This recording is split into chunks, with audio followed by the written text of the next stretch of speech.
প্রতিরক্ষা গোয়েন্দা মহাপরিদপ্তরের সাবেক মহাপরিচালক অবসরপ্রাপ্ত লেফটেন্যান্ট জেনারেল শেখ মামুন খালেদ এবং ১/১১-র আলোচিত কুশীলব ফেনী ৩ আসনের সাবেক সংসদ সদস্য অবসরপ্রাপ্ত লেফটেন্যান্ট জেনারেল মাসুদ উদ্দিন চৌধুরীকে ৭ এপ্রিল আন্তর্জাতিক অপরাধ ট্রাইব্যুনালে হাজির করার নির্দেশ দেওয়া হয়েছে। বিচারপতি নজরুল ইসলাম চৌধুরী নেতৃত্বাধীন ৩ সদস্যের আন্তর্জাতিক অপরাধ ট্রাইব্যুনাল ২ রবিবার এই আদেশ দেয়। এর আগে সকালে আন্তর্জাতিক অপরাধ ট্রাইব্যুনাল ২-এ মামুন খালেদের বিরুদ্ধে গুমের অভিযোগ ও মাসুদ উদ্দিনের বিরুদ্ধে জুলাই হত্যার অভিযোগ এনে মানবতা বিরোধী অপরাধের মামলায় গ্রেফতার দেখানোর আবেদন করে প্রসিকিউশন।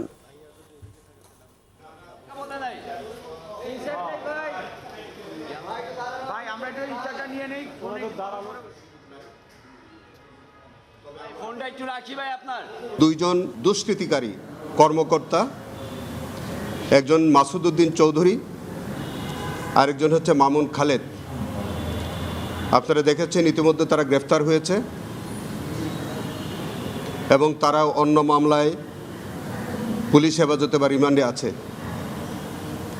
তাদের অতীতের যে কর্মকাণ্ড,